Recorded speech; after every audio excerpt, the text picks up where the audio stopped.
هيا بنا هيا بنا هيا بنا بالعربية نمارس بالعربية في حياتنا اليومية نقرأها نكتب بها في دروسنا المدرسية. Bismillahirrahmanirrahim. Assalamualaikum warahmatullahi wabarakatuh. Ahlan wa sahlan wa marhaban bikum ila qanati Ustaz Celebrity aka Ustaz Muhammad Arif. نلتقي مرة أخرى في هذا الصباح المبارك في المادة اللغة العربية للصف السادس.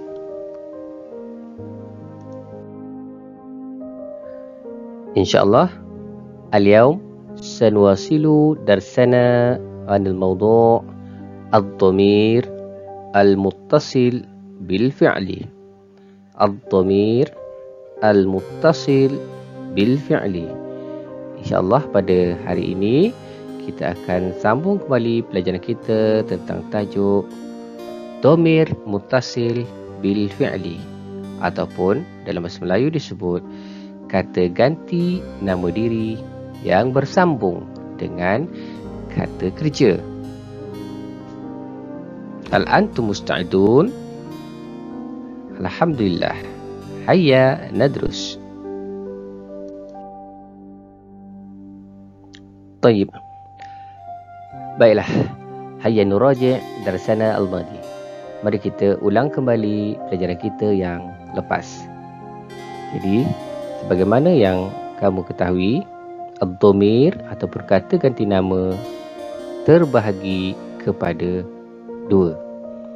Yang pertama, dhamir muttasil, iaitu kata ganti nama diri yang bersambung. Dan yang kedua adalah ad-dhamir munfasil, iaitu kata ganti nama diri yang berpisah. Jadi, dhamir terbagi kepada dua. Yang pertama muttasil, yang kedua munfasil.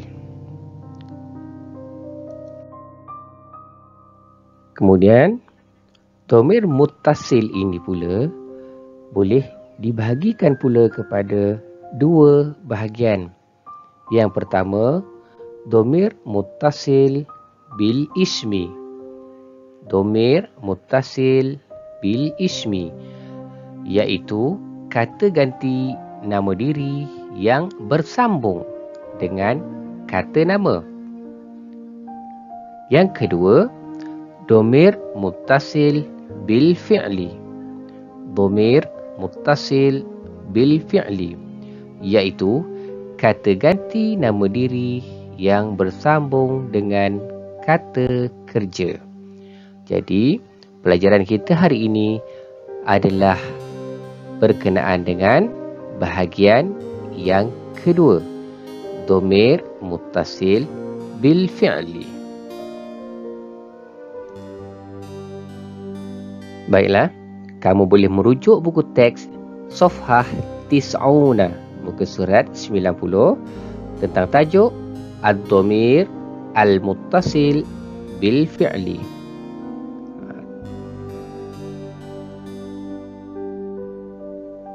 Jadi pada kali ini hanya 6 sahaja dhamir yang terlibat. Yang pertama, huwa, yang bermaksud dia, lelaki. Yang kedua, hiya, yang bermaksud dia, perempuan. Yang ketiga, anta, yang bermaksud awak, lelaki. Yang keempat, anti, yang bermaksud awak, perempuan. Yang kelima, ana, yang bermaksud saya. Dan yang keenam, nahnu, yang bermaksud kita ataupun kami. Jadi, keenam-enam dhamir yang Ustaz sebutkan tadi adalah dhamir-dhamir yang akan kita pelajari yang termasuk di dalam tajuk domir muttasil bil fi'li, iaitu domir yang bersambung dengan fi'il.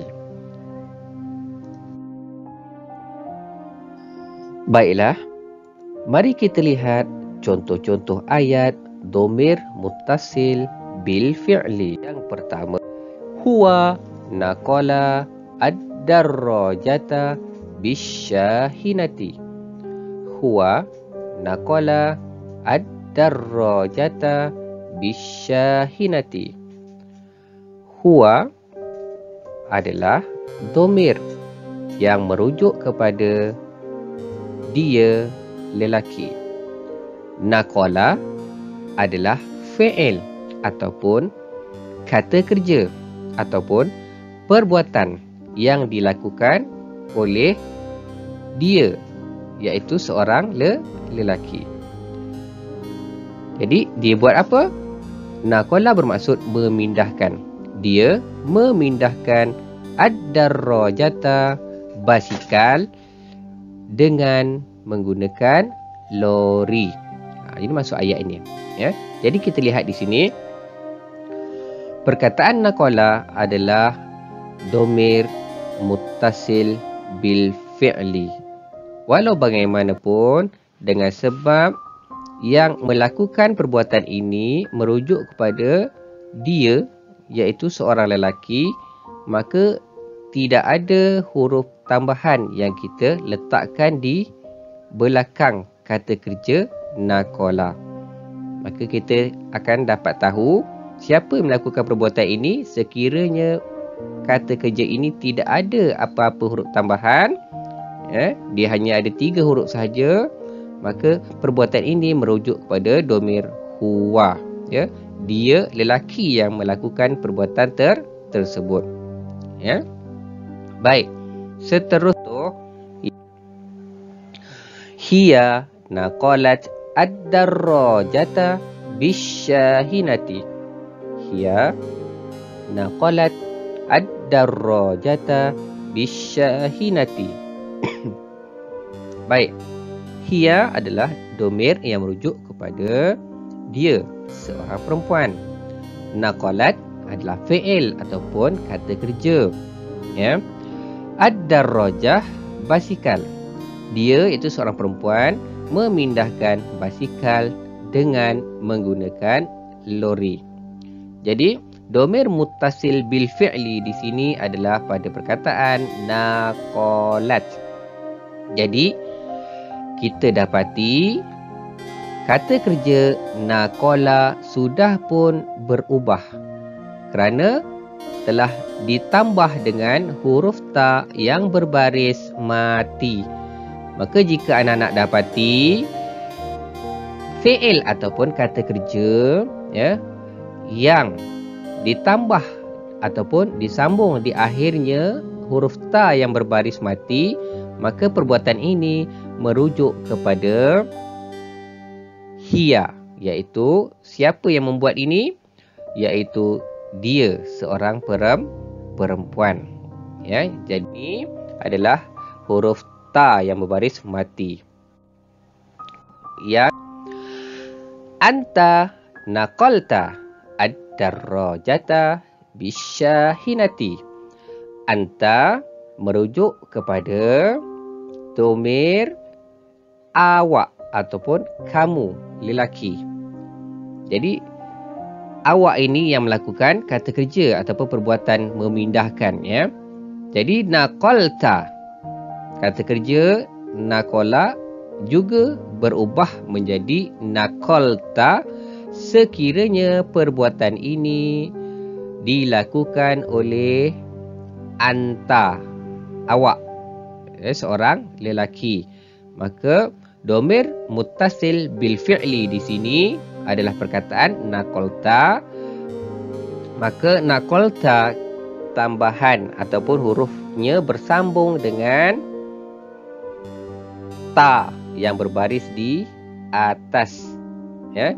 Jadi sekiranya kamu dapati kata kerja itu, ya, ditambah dengan huruf ta yang berbaris di atas, pelaku ataupun domir yang terlibat dengan kata kerja ini ialah domir anta. Sebab itu dinamakan domir muttasil bil fi'li. Sebab apa? Dia bersambung dengan fi'il. Ini domir muttasil yang bersambung dengan fi'il. Ya, jadi untuk domir anta ditambah huruf ta berbaris di at. Seterusnya kita pergi 4. Anti nakolti ad-darrajata bisyahinati. Anti nakolti ad-darrajata bisyahinati. Domir di sini iaitu anti merujuk kepada awak, seorang perempuan. Nakolti. Nakolti memindahkan. Siapa yang memindahkan? Awak ataupun anti. Ya, memindahkan apa? Darrajah, memindahkan basikal dengan menggunakan lori. Maksil bil fi'li adalah perkataan nakolti. Jadi fi'il nakola ini tadi bersambung dengan huruf ta yang berbaris di bawah. Maka perbuatan ini merujuk kepada siapa yang membuatnya, iaitu seorang awak. Maka ditambah dengan ta yang berbaris di bawah. Pada contoh yang ana nakoltu ad-darrajata bisyahinati. Ana nakoltu ad-darrajata bisyahinati. Ana bermaksud saya. Nakolta. Nakoltu. Nakoltu.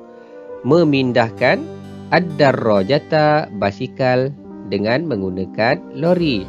Domir muttasil bil fi'li di sini nakoltu disambung ataupun ditambah dengan huruf ta yang berbaris di hadapan menunjukkan perbuatan ini dilakukan oleh ana. Ya, dilakukan oleh saya. Ya.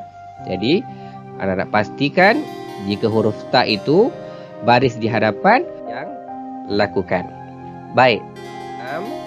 Apa itu? Nahnu nakolna ad-darrajata bisyahinati. Nahnu nakolna ad-darrajata bisyahinati. Jadi nahnu ini adalah bermaksud kami, maksud memindahkan. Siapa yang memindahkan? Kami. Maka domir muttasil bil fi'li di sini adalah perkataan nakolna. Jadi kata kerja nakola disambung dengan huruf nun dan alif yang berbaris di atas. Maka jika anda nak dapati kata kerja atau fi'il yang begini bentuknya, maka perbuatan ini merujuk kepada domir nahnu. Jadi masuk ayat ini, kami memindahkan basikal dengan menggunakan lori. Jadi huruf bagi domir muttasil, huruf tambahannya na. Jadi jika anda nak dapati keenam domir, huwa, hiya, anta, anti, ana, nahnu, kesemuanya ada huruf tambahan di belakang kecuali bagi kata kerja yang domirnya merujuk kepada huwa. Maka domir huwa kata kerjanya tidak perlu ditambah dengan apa-apa huruf. Ya. Baik.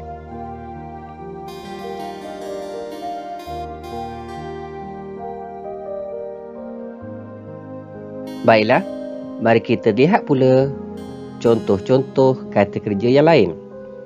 Di sini, contoh kata kerja yang Ustaz letakkan ialah jalasa.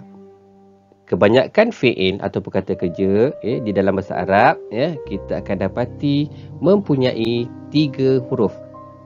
Sebagaimana contoh fi'il jalasa ataupun kata kerja jalasa.